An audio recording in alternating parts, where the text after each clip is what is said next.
Welcome to the Bible and Science. This is Dave Prentice. I'm a retired public high school teacher, certified in all branches of science and math. I've also taught on the Bible and Science for many years, both in the U.S. and on many overseas mission trips.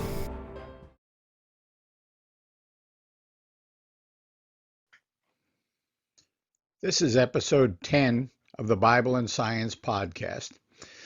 We've shifted and we're talking more about science than we are about the Bible.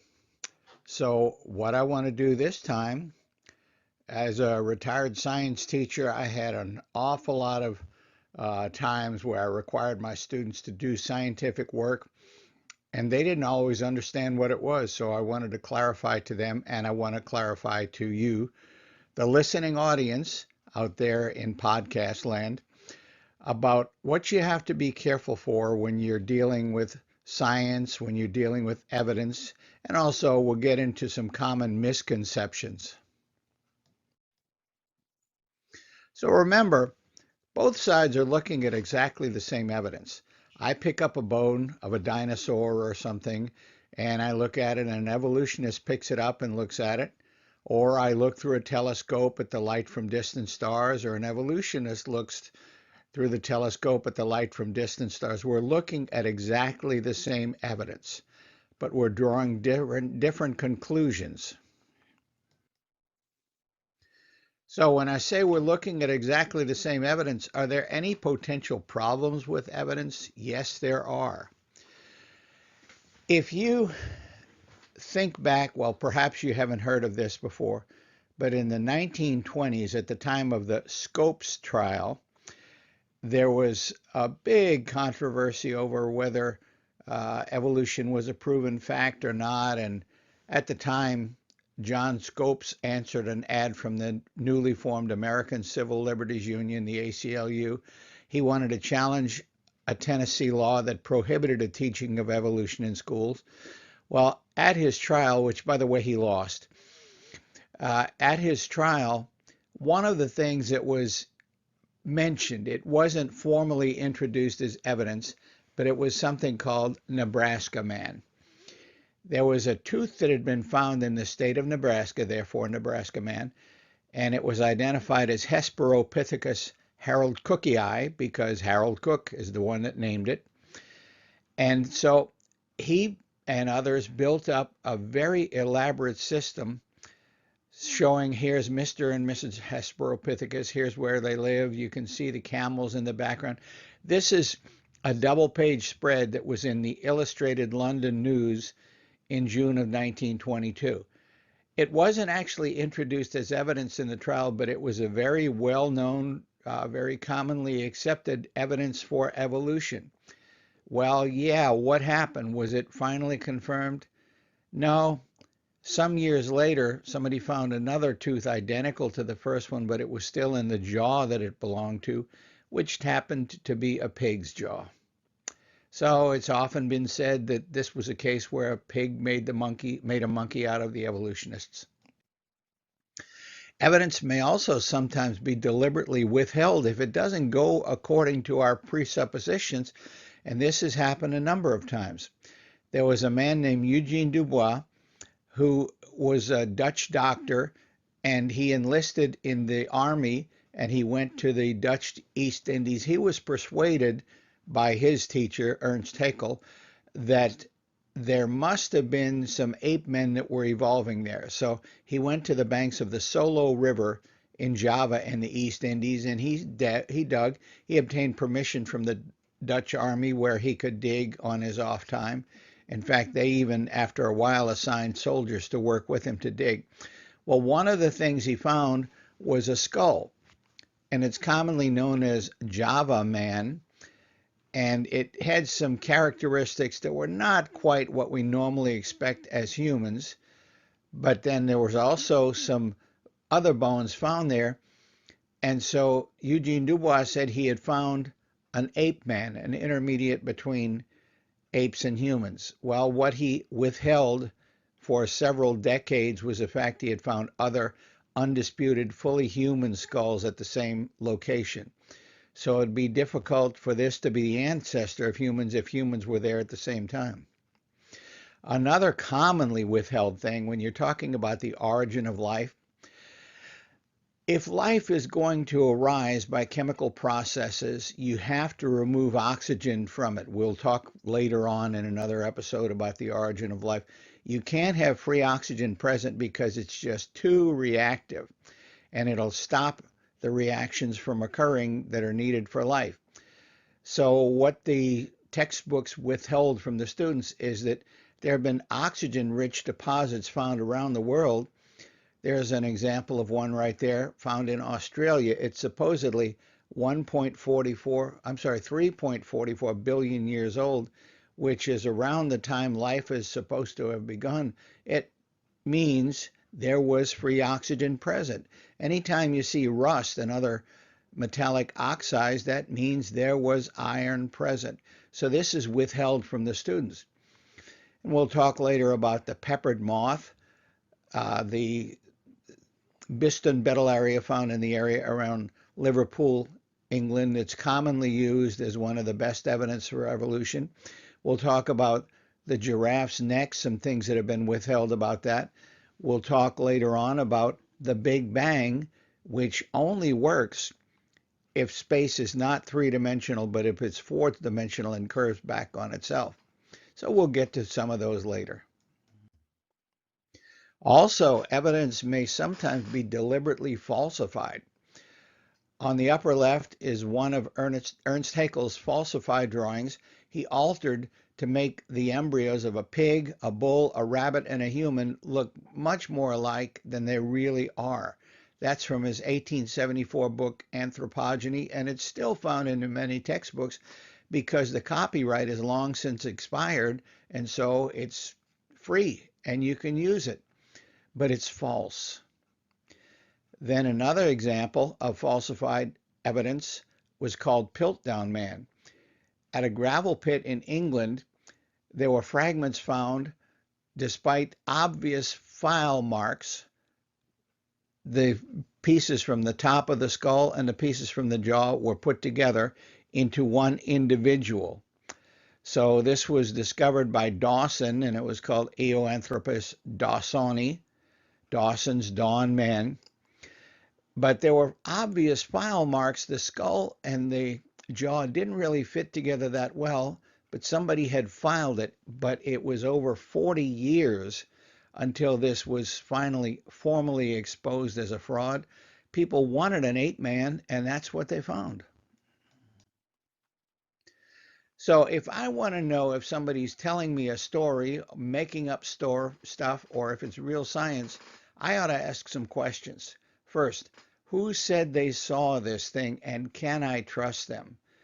Is there anybody out there in podcast land that trusts everything that's told to them? If so, you're not very smart. People lie. So if somebody says, I saw this, okay, what do they actually see? But then again, if they say, well, I didn't actually see it myself, I just drew some conclusions, well, that's a lot less sustainable. So we ask then, okay, if they said they saw something, what did they actually see? And then, what are they not telling me? Are they withholding something from me? And then I want to know, how could I test this to see if it's true? And then as a Christian, my final authority is God. So I want to know, what does God have to say about this? Let me give you an example. Some years ago, there was a meteorite, ALH 8400I, a meteorite that had been found, and all of a sudden, this was supposed to have come from the planet Mars. Okay, so let's examine it using a few questions. First, who says that they saw the rock come from Mars? Who says that they saw it containing living things? Nobody. Uh-oh. Well, what did they actually see? Somebody found a meteorite containing a mix of gases similar to the Martian atmosphere, which has been measured by our space probes that have landed on Mars.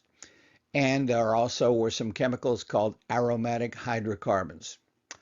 Okay, is there anything they're not telling us? Yes, first, the mix of gases is similar to the modern Martian atmosphere, not the atmosphere that would have been there billions of years ago when the rock is supposed to have been formed. Secondly, there are hundreds of other processes besides life that can produce aromatic hydrocarbons. Third, NASA is assuming that life can come about anywhere where the conditions are right. And fourth, NASA was due for some big budget cuts, and somebody looked around frantically and said, "Hey, look up on the shelf. Look at that meteorite. There you go. It came from Mars." And they made a big public deal out of it and got their funding back. Ulterior motives, perhaps? The next question is, how could you test the claims? Is there any way that you could test the claim that this thing came from Mars and it indicates that there was life on Mars? No, this is storytelling, not science. And finally, what does God have to say about this? The Bible doesn't absolutely rule out the presence of physical life in space, but it strongly suggests that it exists only here on Earth. Now, I want to cover some common misconceptions, clear these up. The first misconception is that creationists like me believe every species is exactly the same as it was when it was created. This is not true. Species is a man-made classification which is different from the kinds that are mentioned in the book of Genesis. A kind may include several species. It may even include multiple genera. Species can change without changing the basic design of the kind. Here's the most commonly used classification system designed by Linnaeus. The highest category is the kingdom, and then it's broken down into phyla, and you can also have subphyla. The phylum is broken down into class. You can have subclasses. The class is broken down into orders. You can have superorders and suborders. The order is broken down into families. You can have superfamilies and subfamilies. The family is broken down into genus, and you can have supergenera and subgenera. And then finally, the genus is broken down into species. So, for example, humans belong to kingdom Animalia, phylum Chordata, and we're in the subphylum Vertebrata because we have vertebrae.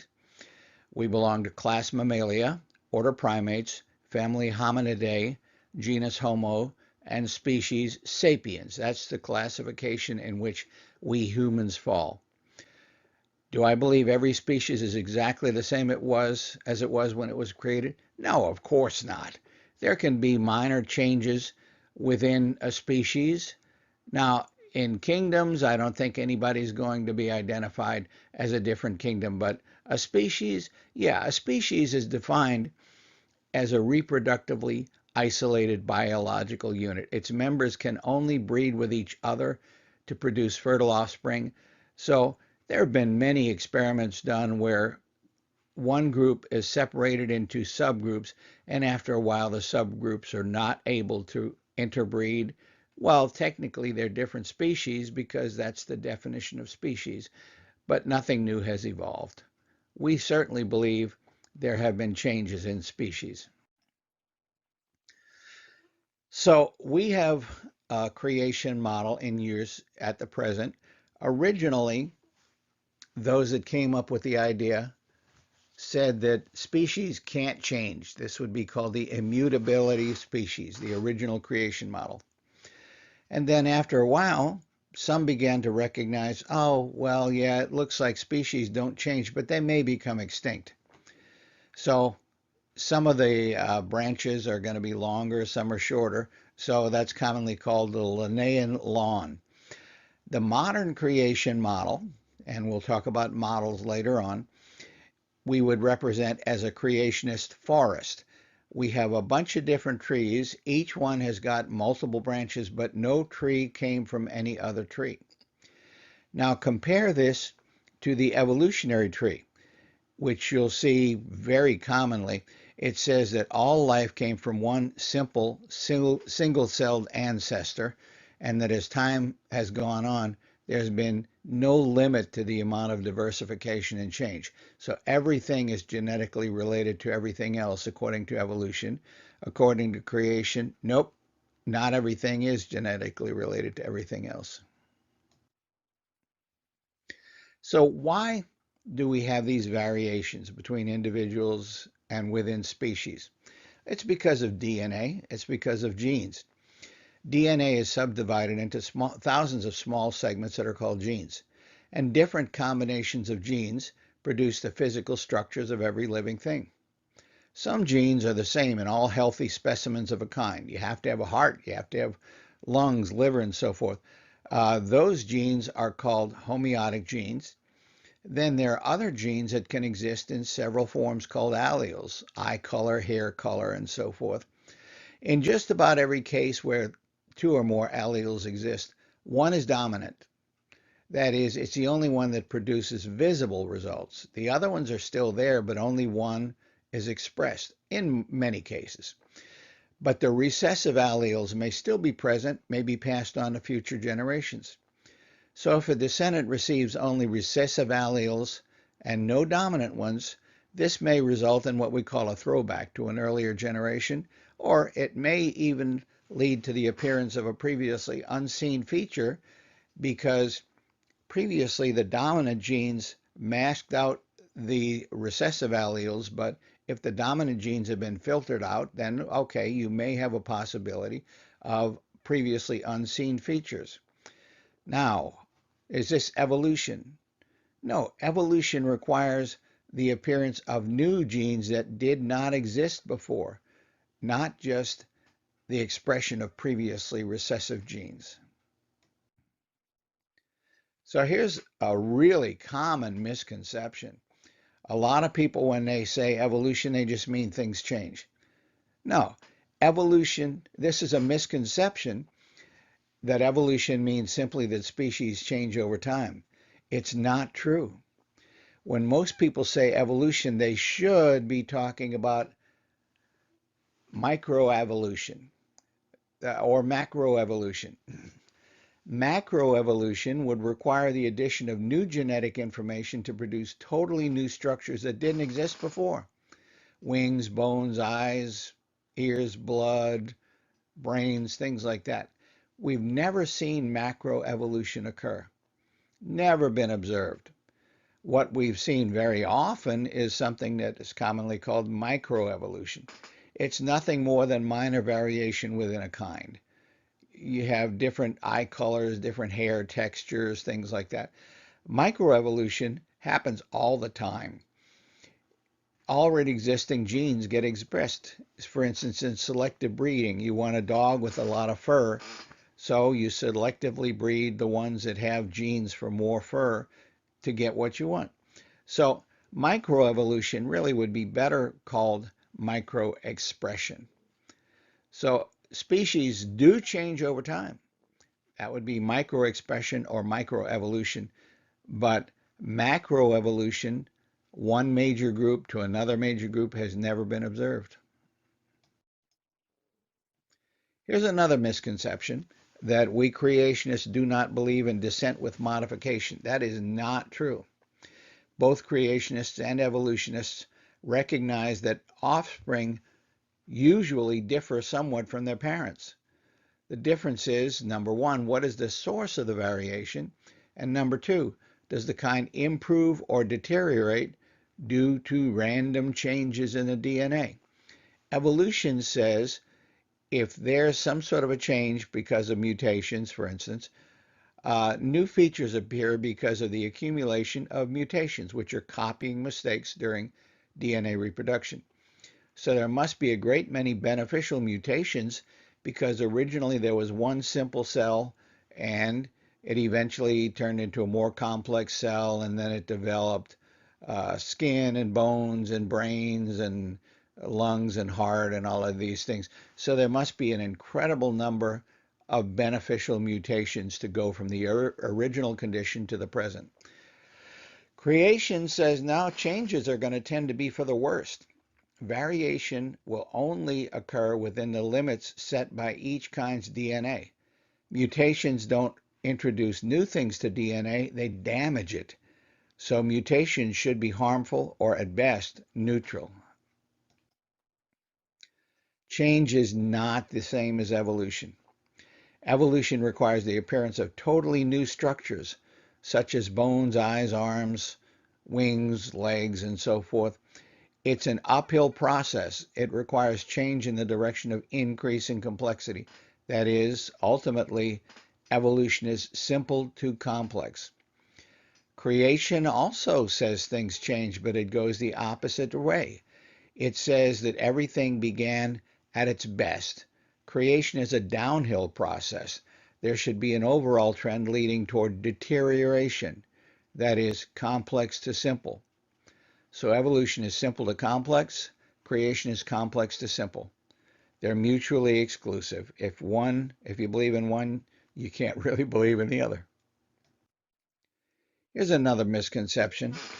Some people think that adaptation to the environment is the same as evolution. That is not true. Adaptation occurs when you fit in better with your environment. So the first living cell would have been extremely simple.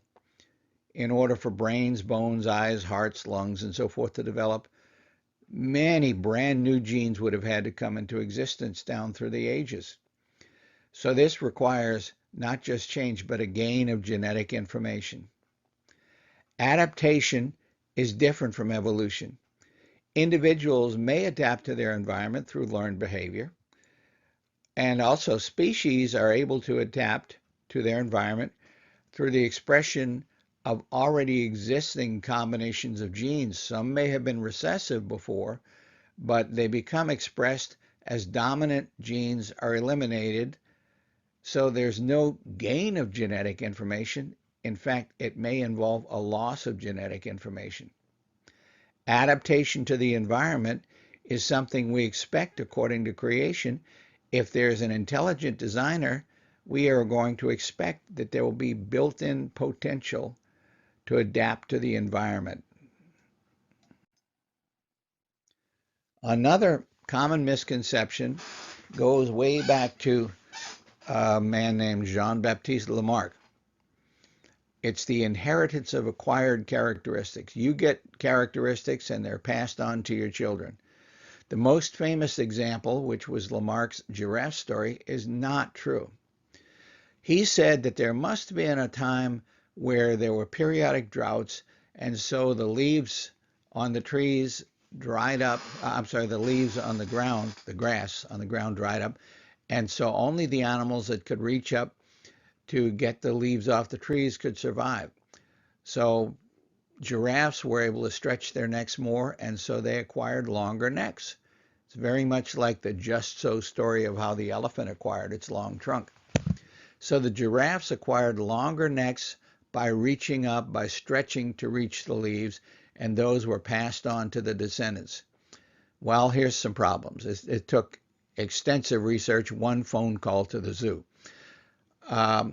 First, other leaf eaters survived. They bent down and ate grass. So the short-necked giraffes could also have done the same, could have just bent down. But giraffes, adult males are up to 19 feet tall.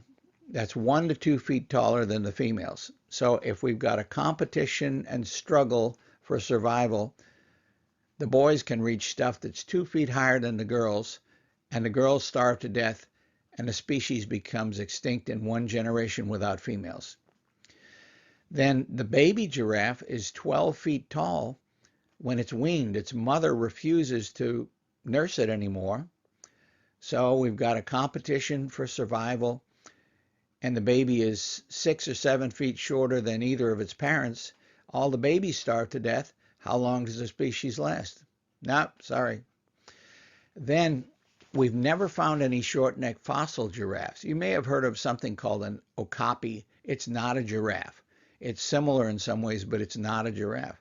And likewise, there's a fossil called Samotherium that's similar to a giraffe, but it's not giraffes either. There are no short-necked fossil giraffes. And then let's consider some of the stuff going on inside of the giraffe's neck. In order to lift the blood 19 feet off the ground in an adult male giraffe, the giraffes have higher blood pressure than any other animal known. Their hearts have to keep pumping, pumping, pumping, pumping to get the blood up to the head. So why doesn't a giraffe have an aneurysm when it bends down to take a drink? Now its head is 19 feet lower than it was before. Why didn't it die?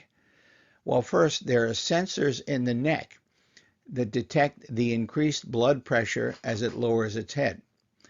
And then the arteries come from the heart. There are muscles around the neck arteries that constrict. They reduce the blood flow to the brain.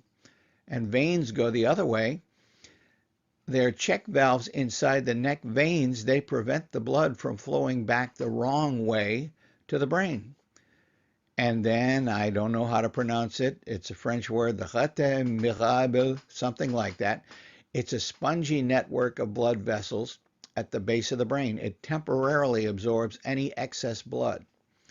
Then when the giraffe raises its head again, everything reverts back to normal. Now, this is because the giraffe stretched its neck when the leaves dried up, right? No, that's ridiculous. The structures in the giraffe's neck, as well as the body structures of every living thing, are present. Why? Because DNA contains the information needed to put them there. Use and disuse of body parts has no effect on the DNA of giraffes or anything else, and it's not passed on to future generations. The only way to alter DNA would be to damage it with drugs, radiation, and the like. Another misconception. In England, there's a type of moth called the peppered moth, Kettlewell's moth, Biston betullaria. And this was used as an explanation for why things would evolve. These moths have been living there for a long time, and when the Industrial Revolution came along, the trees darkened. Previously, the birds could see the dark-colored moths sitting on the light trees, and the story was the birds would eat the dark-colored moths, and this would gradually reduce their percentage in the population. But when the Industrial Revolution came along, the trees became darker, those moths could hide, and now the light-colored moths couldn't hide nearly as well, and so they began to die out. Well, this is evolution, right? No, we started with light and dark moth. We ended with light and dark moths. We always have had light and dark moths. It's a question of artificial selection, perhaps natural selection, but there is no change in the DNA. And in fact, when there was an industrial cleanup campaign begun there, the population began to shift back in the direction of the original distribution of the light and dark moths. So there's no evolution here. Another common misconception people have is that they think that selective breeding shows how evolution would happen. So I'm going to give you an incredibly simplified example. Suppose there are only two possible genes for color in a flower. Big C represents red, dominant. Little c represents yellow, recessive. So as long as a plant has at least one dominant gene, only that gene will be visibly expressed. So the yellow gene may be present, but the flowers will still be red. So if you look down in the lower left, you'll see big C, that's red. Big C, that's red. Big C, that's red. Uh-oh, little c. Well, okay, that's going to be the one that has the ability to produce some yellow flowers. So in the second generation, that one produced a crossbred with a big C, little c, and we now have about half of the flowers that have combination of the recessive genes, little c. And then if we selectively breed again, in the third generation, we've chosen the ones that only had little c, that is those that visibly are yellow, and we allow them to breed, or we breed them. Now all of a sudden, all we're going to get is going to be yellow roses. Now there are other things that can change the color of a flower, the characteristics of the water it's in, the elements and so forth, but just the things that's causing the colors depends upon the genes. So it's a combination of dominant and recessive gene. Any future descendants of those yellow ones on the right will automatically be yellow. There are no new genes added. Instead, the undesired dominant gene was deliberately eliminated. So there are some problems with selective breeding. If you've chosen to take something away from its natural condition, from its wild condition, there's a reduced viability. The selectively bred animals or plants require much more care than the wild ones in order to simply stay alive. They would quickly die in the wild. Also, when left to itself, as long as the dominant genes are around somewhere, they're going to breed.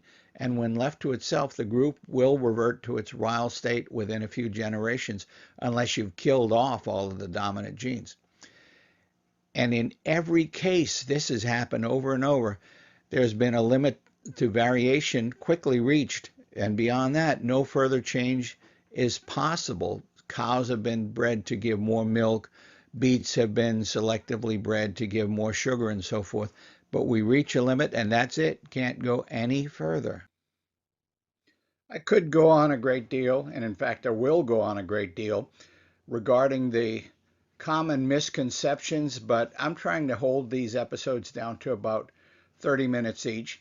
So we'll continue on with the common misconceptions on the next episode, as well as how science is supposed to work.